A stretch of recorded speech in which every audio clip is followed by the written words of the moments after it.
Hey everybody, what's up? So today I'm going to talk about some stuff I've been working through inside my head. Inside! Anyways, it's funny. So, I'll be 25 years old this year. So, woo woo. Will be half a century old. And I've been going through a lot of internal work and choices, and I keep saying that. Today I'm going to get a little bit more descriptive because it's easier for me to talk about it than type it in a journal entry sometimes. And it's kind of like, I like to mix it up. So today it's going to be like a journal video log, or however you say that. Okay. So I've been doing a lot of self-journaling about what are my strengths, what do I want to do in life. I'm 25 years old, what am I? Who am I? And I've been figuring out that it's been the same exact thing, and these two paths that I've been choosing between will take me somewhere. I'm very, very stable where I am right now. I could, the two paths I've been considering is forgetting my passions. Not really forgetting, but more of settling for something when I feel is less, but would make me look better in society, and something that I feel is just more of what everybody is rooting for versus what I'm rooting for. And I kind of realized that over time. So I could go study, get my GED, get an education. In this world, they say that's helpful. It's so realistic that it's almost like the golden path, right? Like getting to college and going to Naropa University, which I'm very passionate about. I had a dream about that the year before I went in 2019 for an open house, which I got to see, and the journey down there was I ended up walking from this side of Boulder all the way to this side of Boulder, and I was like, I am so gonna be late. I missed a sample class, but I still made it because it's over at the Nalanda campus. Then there's like the Arapahoe campus and a different campus. So I got to see all of Boulder. It was like, it was a hiccup, but it was fine. It's a spiritual journey, often getting there to things that are of substantial value. And I wanted to, I'm a healer. I wanted to go there and do there's an undergraduate version of the somatic dance therapy, because I'm a dancer, so I like to dance. And after, dancing, I could have that undergraduate, then going to graduate, and have that as a possible job outcome, right? And I mean, I'm a healer. I'm great at psychology, even when I may not feel like it. I'm just like, I'm smart. I ended up doing therapist jobs better than they can, and I was a client, and people did not like that.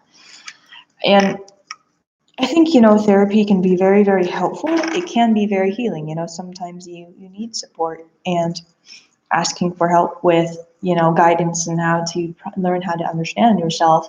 But a lot of people I've noticed, at least my experience with therapy, has not been helpful. They try to steer me and change me into something that, instead of getting to know me, they go to reading from the script, reading from the dialogue. It's how they're trained, instead of actually starting to get to understand the client, from a therapist to client relationship. And it was more of telling me how I should be. And so when I, opened up about being bi-curious, they're like, no, you shouldn't do that. And, I thought I could open up about myself and learn that I couldn't, because even though this person had their own, stuff, that's why I felt like, hey, maybe I can open up and receive guidance from someone, who expresses themselves freely. And it turns out this person was a wounded healer. A lot of therapists, now I'm not saying all therapists, I want people to know that, are wounded healers. We all have our own traumas. We all have our own stories, whatever it may be, traumatic or not. I'm not saying that your story is traumatic, but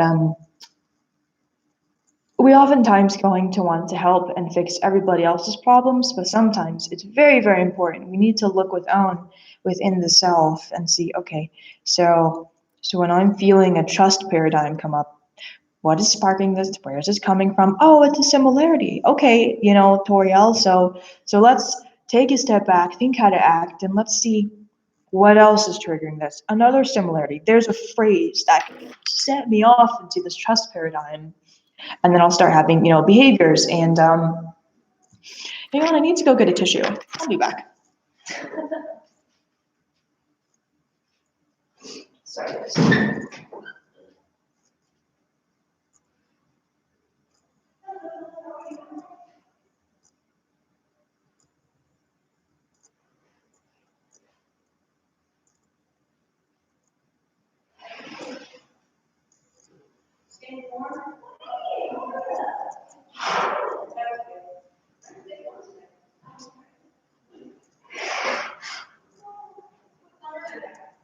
I know.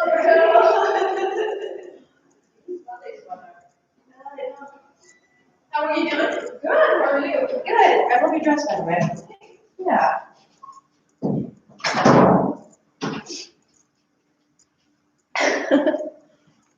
Okay. Hi. Thanks for waiting.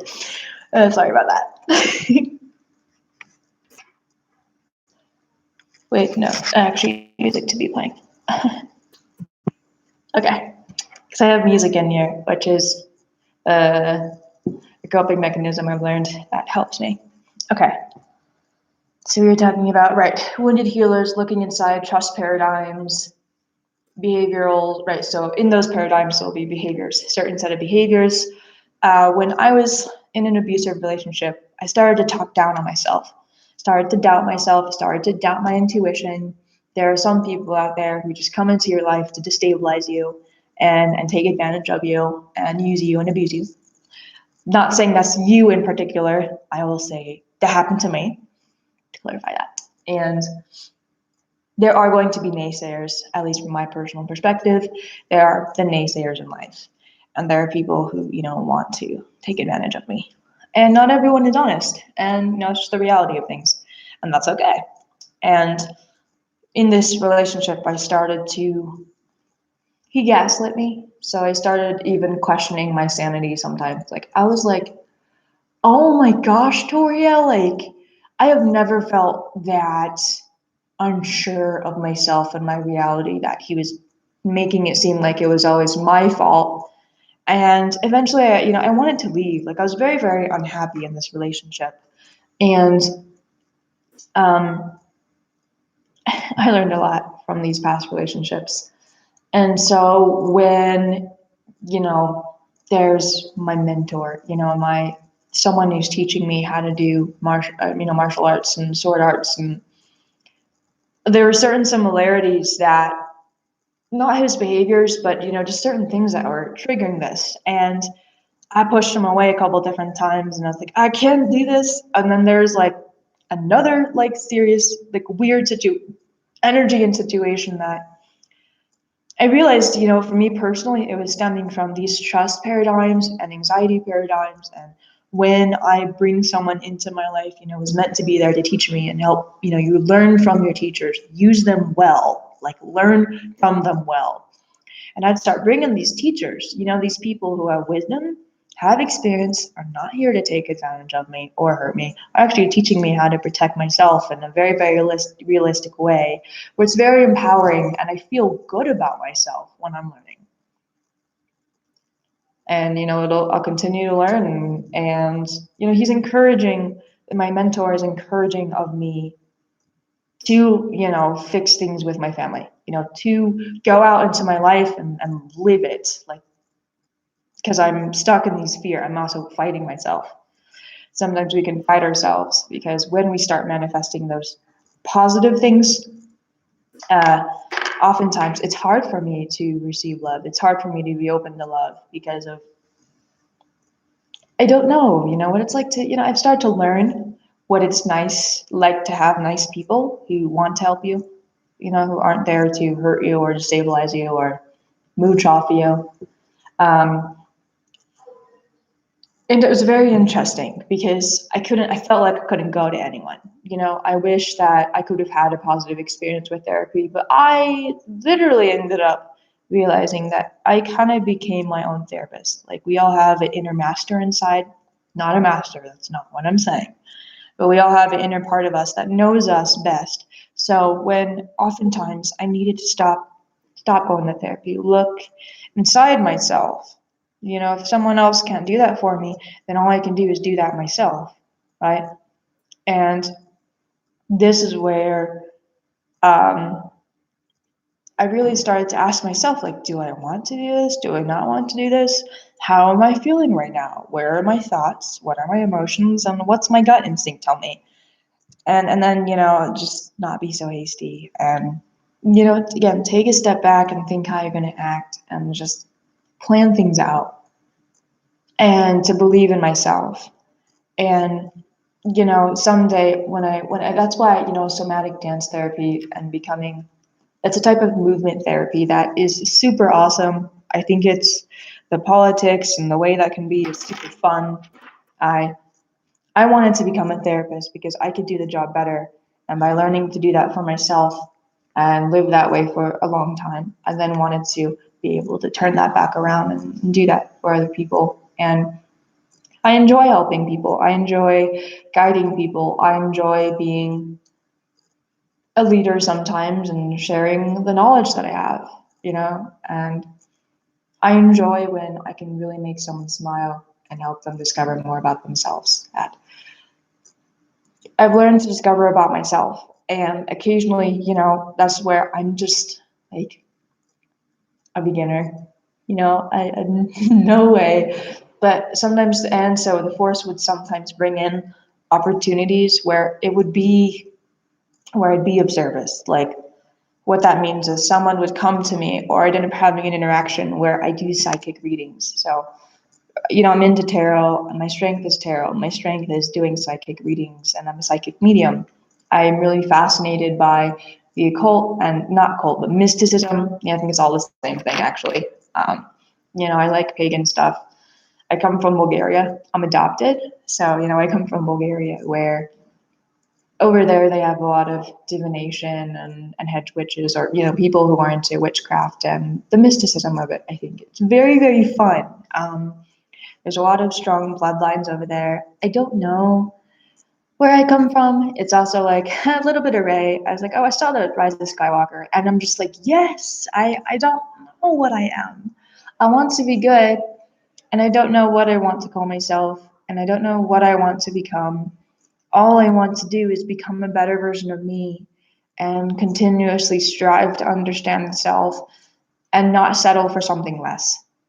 And for me, becoming a therapist, at the time now is settling for another path. And a little bit, yes, I kind of went into a history of why therapy hasn't been helpful for me. But I've learned to be helpful for myself because nobody else can. And it's something that I do like, that I could make a very fun line to the limits. And I'm a dreamer. I am such a big dreamer that I have big inspirations that I'm wondering, like, is this realistic? With it,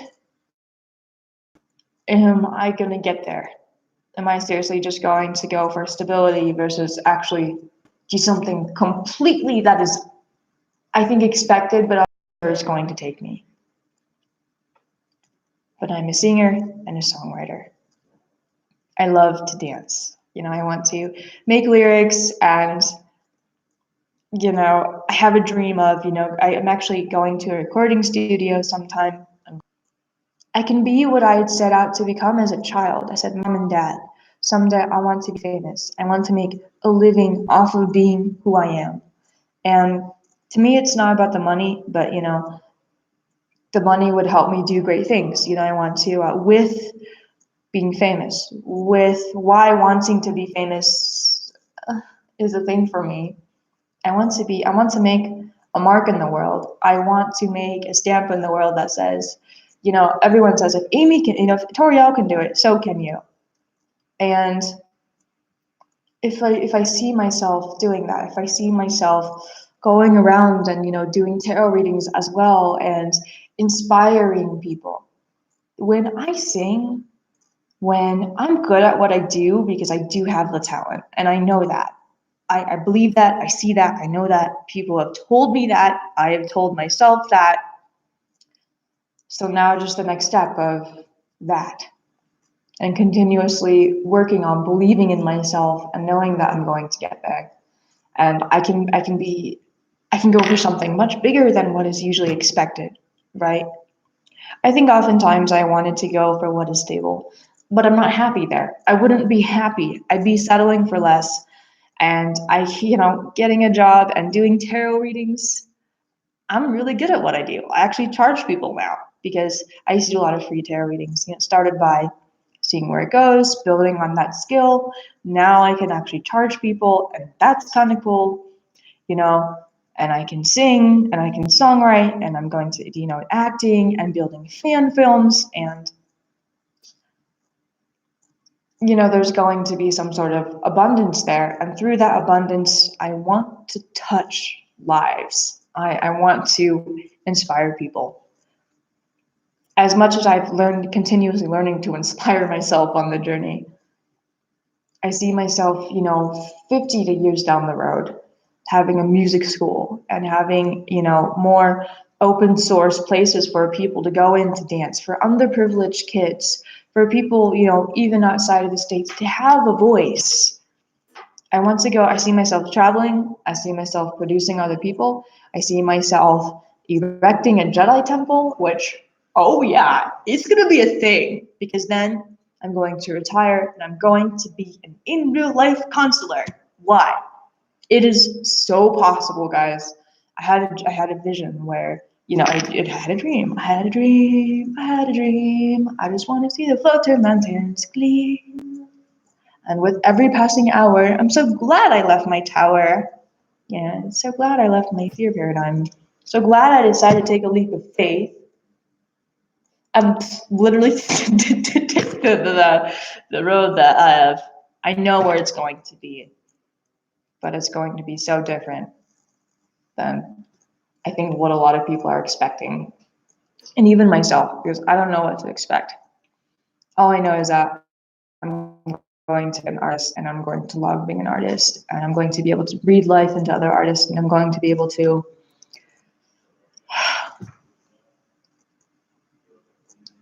I see myself doing TED Talks. I see myself breathing life into the next generation after that, and the generation of that, and building these pinnacles, so to say, that I can leave behind even after I'm dead. Someday I'm going to die. A lot of people may call this realistic, but to me, it is a reality that I know I'm going to be and get, and it's going to happen. And like, oh, Toriel did it. Like, yay, go me. Like, I'm going to surprise people as much as I'm surprising myself. And I'm still surprising myself. So now I just have to go start taking steps to being exactly where I want to be, because I know that I can be there. I want to make partnerships, and with this whole Jedi Temple, teaching people knowledge. It's going to be teaching people knowledge, real life knowledge of meditation, of up and give them the tools to their own inner kingdom and make that happen. Then I want to have, partnerships with people and jobs, so, that people can go out into the world after their training and have these outlets. And it's literally like, instead of a fugitive underground railroad, it's like slightly different, because people were like going to freedom. Now it's like something different that will make a big difference in the world, where you can educate anyone, because knowledge is free. It should be given freely. Sometimes there's a little bit of a boon on the side that the Force gives you, but really, I'm going to share whatever knowledge I know when that happens, because it should be passed down. If I withhold all the knowledge of myself down the road, then I have no idea what I came here to do. Then I failed, because I need to pass knowledge down that I have learned. And, currently I'm just, beginning, still training, gonna go live my life, go get all that done. Then, down the road, be this catalyst that can continue to inspire myself and go out to my world and those that are in it.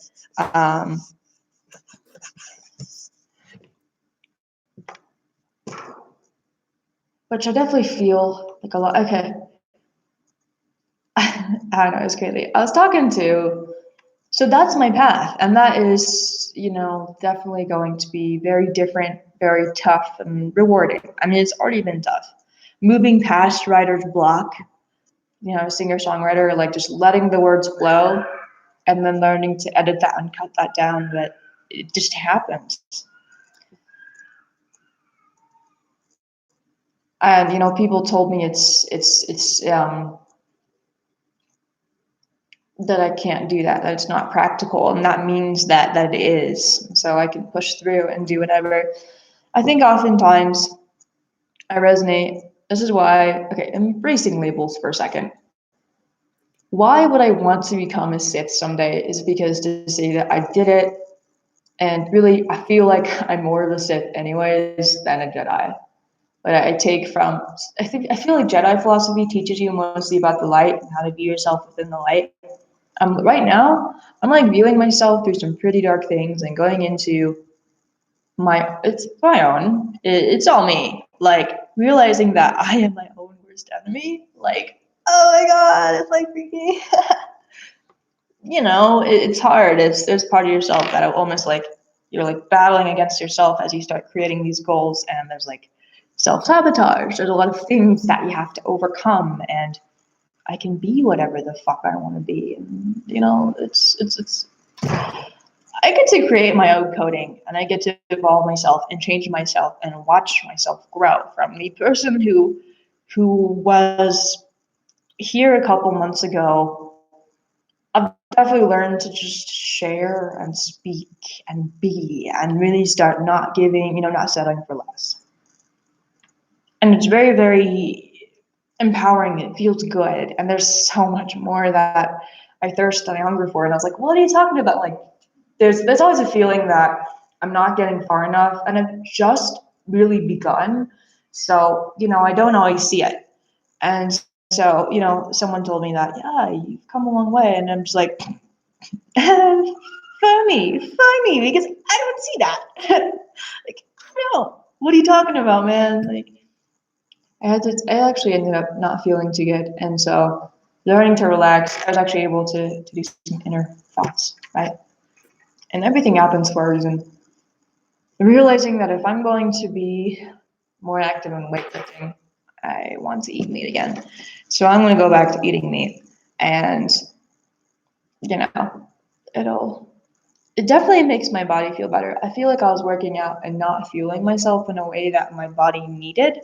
And so that's where I kind of like started to go flat. But hey, look at these guns. Here's a little flab. Well, I don't know if that's flab. I'm super excited because I did some running and working out and had some realizations that, yeah, there's a couple of things that can be worked on, improved. It's always, every single time I fall on my butt, I learn. Every single time I go in to do something and then I get a couple steps. Then there's like what I perceive as failure or falling on my butt or stumbling or like, this is not working. I'm like trying to go forward and it feels like this. And I'm just like tripping over something or there's a block. So then I get to take a step back and be like, okay, so let's see what's going on here. Let's go to the observer. Let's not judge ourselves. And then once I'm observing, then once I realize, then it's like I go into this, I call it the Phoenix stage. It's like I feel like fire, like I'm walking in and then I change, and through that moment I'm evolving, and then whatever I just learned from that observation point, then I get to go forward and keep going until then there's something else that needs to be worked through. And it's evolving me. It's and so you observe, then you take action, and then once that transformation happens, then I call it integration, in like applying that lesson into the storyline or the timeline or my reality. So and just that's what I call integration of the lessons. You apply it to your real life and you get it done. And so yay, I'm like so excited. Oh my gosh.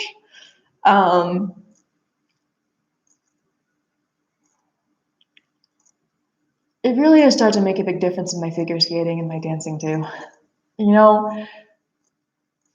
it just taught me to really start believing in myself and, go into my own dark. I plunged happily into it. I was like, yeah, let's go to the dark side. Yeah, let's go do it of the self, to clarify. Let's, there's like, at first it was such a crazy, like, it was hard. It was absolutely crazy. And then I think through that, you start realizing things, and then you can start realizing that you're a flame, you're a beautiful light. And a lot of people will look at me and tell me I'm not, that I'm more Jedi, and I'm just like, well, no, you're only just confirming what I feel. And people want to label me, and now, I'm not afraid to and I don't call it labeling. I say acknowledging what I am on the inside and the outside, and being okay with it. This is what I've chosen for now, and that's okay. And if I want to keep going on it, then that is for sure okay. And they say like you act selfish, and I say no. It's more like I'm just focusing on myself. I'm choosing me, but that doesn't mean I'm going around being a vampire turd. Being a bitch. I can be. Um, we all can. I'm an alpha. I'm an alpha energy. I have a lot of energy, and people don't know how to handle that sometimes. And occasionally I'll be like, you are just annoying the crap out of me right now. And then it's learning how to respond versus sometimes when not to respond, because really thinking about empowering the self, which that doesn't mean that, I go around taking from others. I do my best not to, in fact, because that's not what it is to me. That's not what Sith philosophy taught me. It's not about becoming an energy vampire. It's not about, and occasionally, one time I got really, I think, I'll be honest, I kind of, my dark side, my cat energy came out, and it was just like, real at this one person.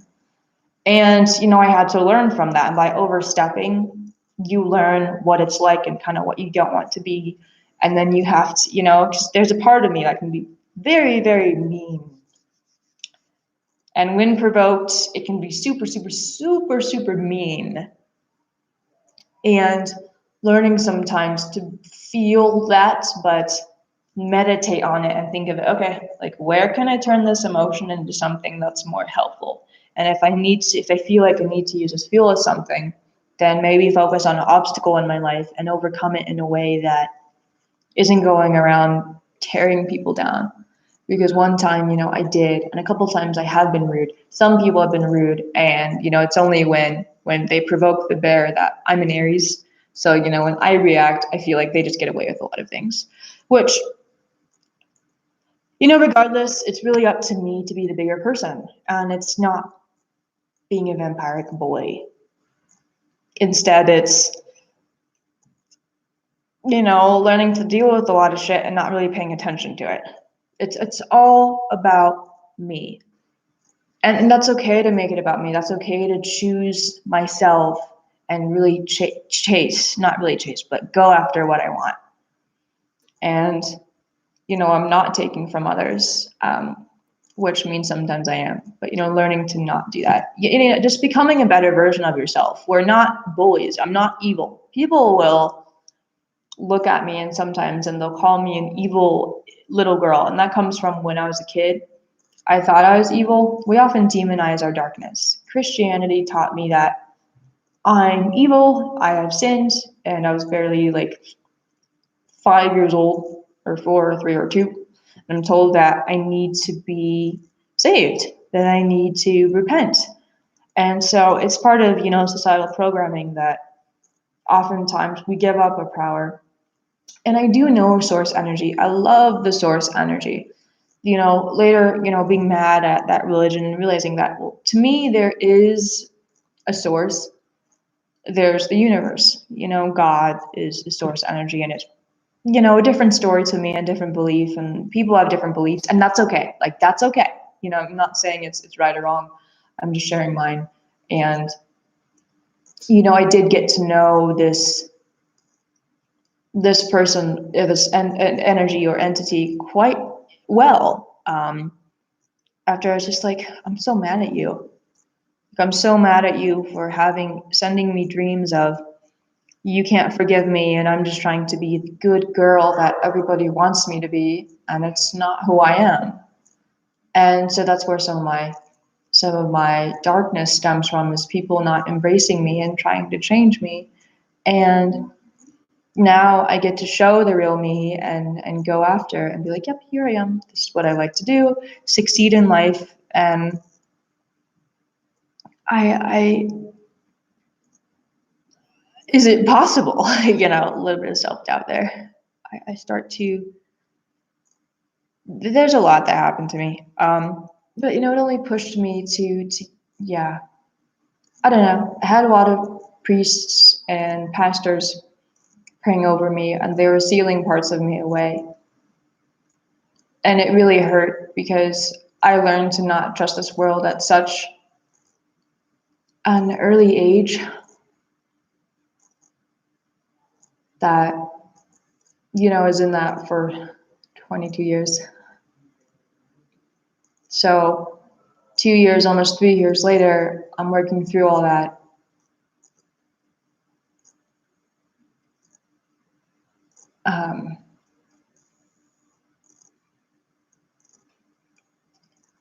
But yeah, anyways, that's the path I've chosen to take.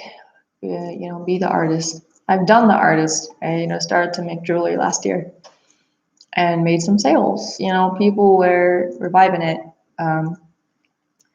Which I definitely undersold. I think it's the journey then of figuring out your worth and, figuring out all the business stuff to it, and how much are you going to charge? How do you figure out, all this stuff? Your times, the materials needed to buy all these things, and it's all a thing that I think we all, or at least I went through. It's figuring out the worth or the starting value, I guess. And as you continue to impact people in a positive way, that's where my readings, someone, wanted to pay me for my services. And that, that felt good on my heart space. I was like, oh my gosh, like, sure, like, heck yeah, sweet. And the starting value was $50 for a reading. And I'm just like,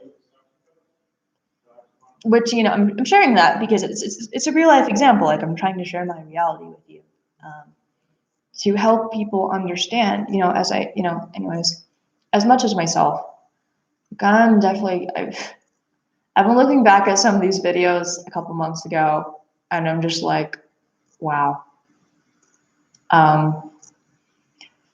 So anyways, that's my path, and I hope that as much as this continues to inspire me, that someday it's going to inspire other people too.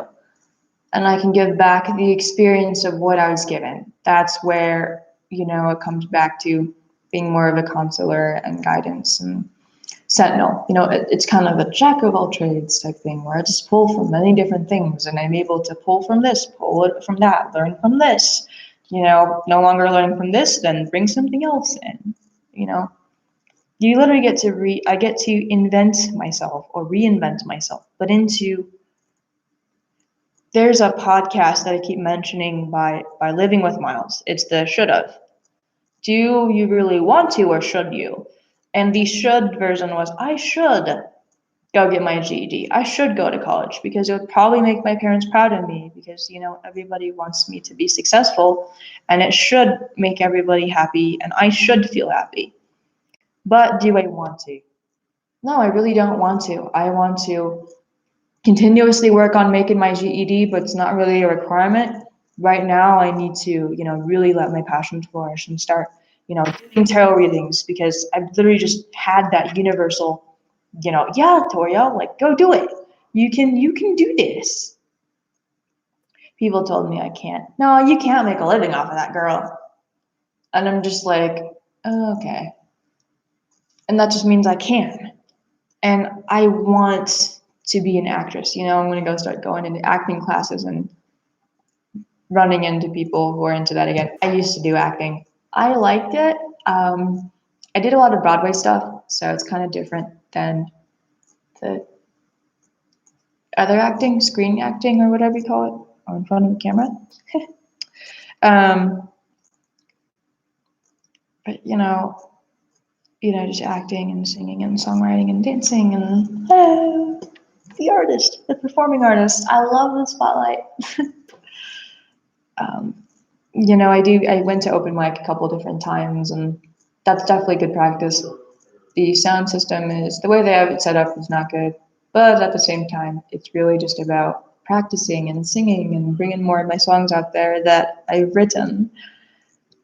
And that's what I want to do in life. And, I like horse riding, horses, figure skating. Figure skating kind of started to replace horses because when my horse died, I got super sad. I used to jump, and I've had training in the facilitating of the EAPL, which is Equine Assisted Psychotherapy Living, which it was super fun to do that. Oh my gosh, actually they're coming back around in April too. That's a fun investment. That's a fun knowledge investment where when they come around and do that, I did that twice. I'm going to be doing it again because it was just fun. And it was really an outside of the box awareness of so I'm about finding those loopholes. Like how resourceful can I be as a human, right? So for example, you cannot talk. So someone came up with the idea of singing as a way of communicating, right? Because if you can't talk to each other, someone came up with, I am singing and this is okay and I'm allowed to talk and this way, or something like that. It was like really funny because other people were saying like twinkle, twinkle, little star, or just like, and let's go get that thing and that object over there and ride the horse. Not ride the horse, but lead, it was funny. And just like that was clear. Like that was okay. And there's another one where you can't lead the horse. Right, you can't lead the horse. So I did Pirelli stuff in natural horsemanship, and you have the zones, which you can. No, it's actually no. You can touch the horse and lead the horse. So someone got a shirt. They weren't touching the horse. The shirt was, and they were using that impact. So instead of leading, you got the horse to move first. Then you weren't leading, and you can use your energy, and you can also use those impacts. Those zones where you can move the horse, and that's really cool because it's like, heck yeah, oh yeah. There's an activity that we had to do that was getting the horse so this was faith-based equine assisted psychotherapy living, which that was super cool, adding the faith-based philosophy in there. The wider path leads to, the narrow path leads to hell, or based on this one saying. So we had to build these two paths, right? And it was very, very interesting because I think actually a lot of us were like, no, you can't do this. And then everyone was getting flustered. So we had to get the horse. You can't bribe the horse. We had some of those rules in there and then occasionally change it around. So when we were trying to get the horse to go down the narrow path, but the wider path or something leads to heaven and the narrow path leads to hell, or some sort of, again, sentence that I think if I'm confusing the words, then you'll have to pardon me for that. But we had to get the horse to go to heaven, not hell. It was kind of like the exercise of you can bring an animal to drink water, but you can't make it drink water. And I don't actually think we ended up succeeding in that one. I remember we got frustrated. I remember. And so we didn't end up succeeding, and we had a great talk about that afterwards. That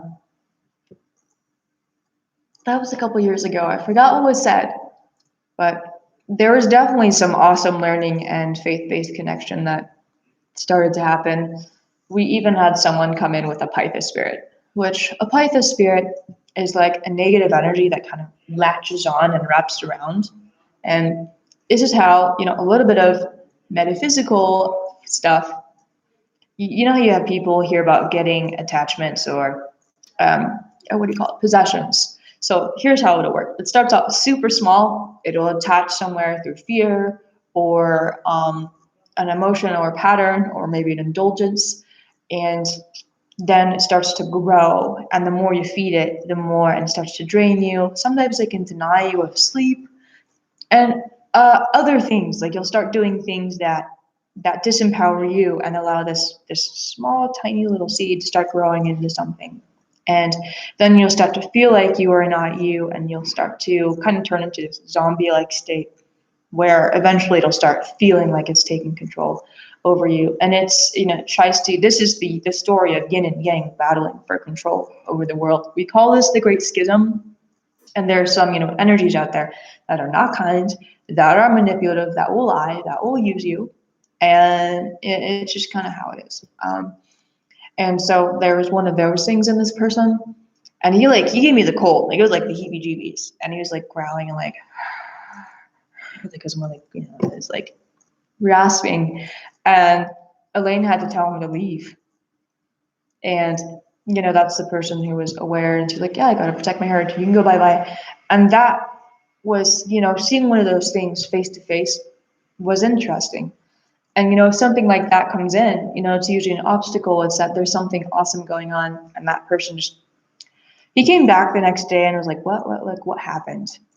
Like I did those things, and she didn't let him back in. But it was, you could see that this energy inside was not him, and it was, it was really interesting.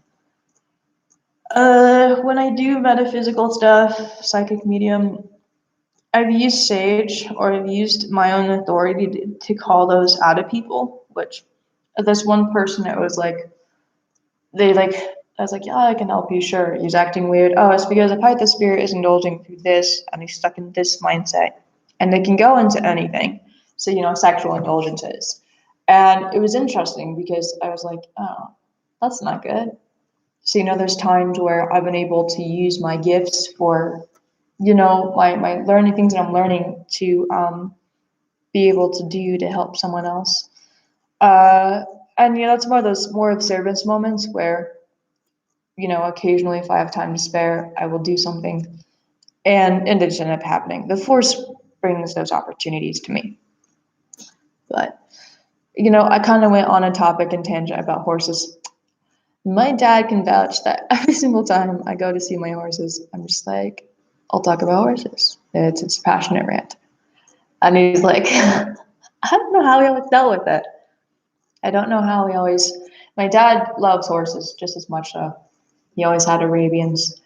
Put me with a herd of Arabians, you'll start to see that it's like I've become one of them almost. I'm wild, I am tamed, and I will do what I want to do. And that's super spazzy too. When an Arabian freaks out, they're like 0 to 10, and they're beautiful. But oh man, they're so fiery and scary sometimes. Why is it scary?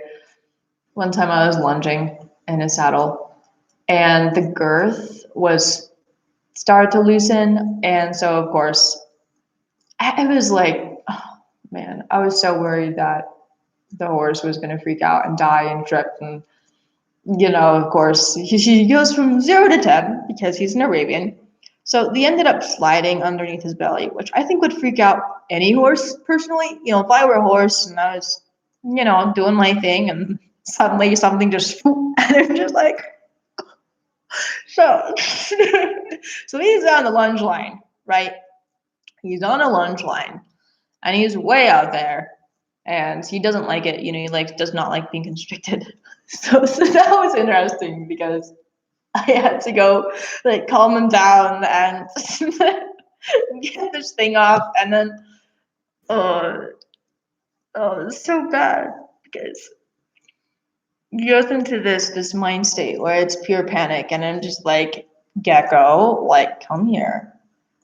And of course I was like, Gecko, at first, and then I was like, okay, come here.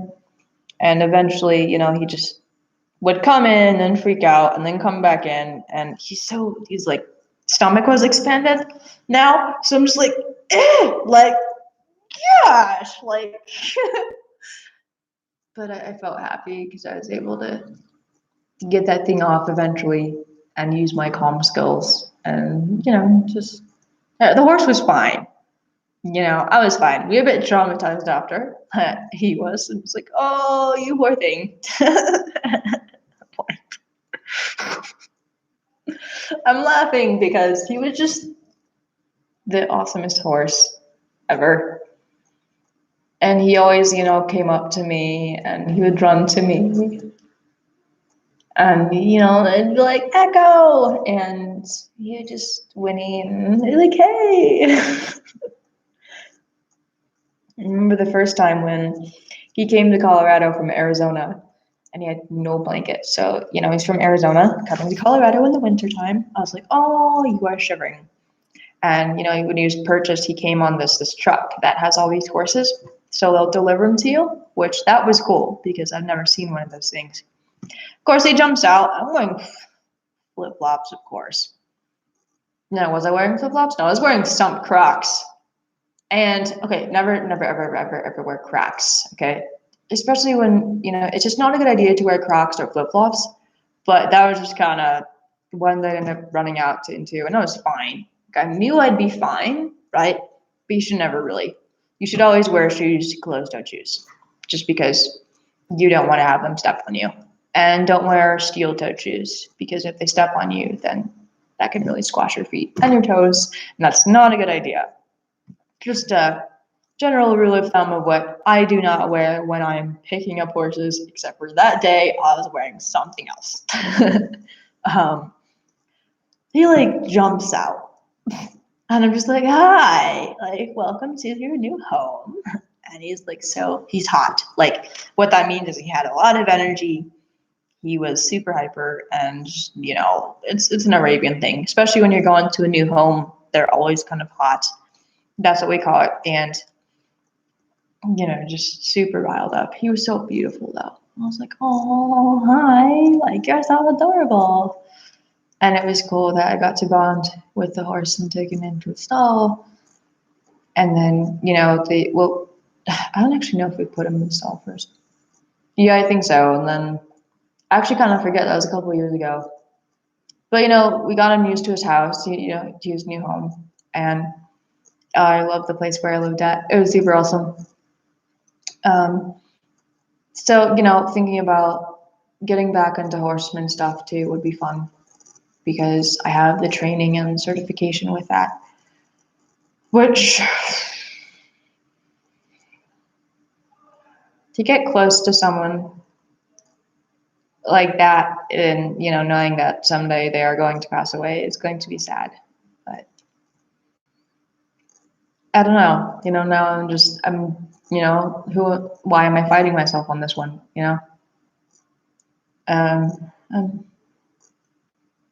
I like horse riding. When I trot, I smile. When I canter, I giggle. I laugh. I will drop the reins and be like, so free. When I did jumping, I felt like I was flying. And as a kid, I was like, I want to learn how to fly. I want to fly. I want to soar through the sky. And, when I'm singing, I feel so happy, so lofty, and I just feel like there are no limits on me. And I can just be me, and somehow, again, it inspires people. And that's what's important to me. That is what is important to me. Otherwise, if I'm going into something less, then I'm killing off a part of myself. I'm sacrificing something that never really needed to be there in the first. And, my world keeps telling me, you don't have to sacrifice your dreams, Doriel. Just work through the parts of you that are fighting yourself and go do it. There's a new century. Things are turning out for a very, very good energy of manifesting what we want. And I'm curious to see, that's going to end today's video, actually.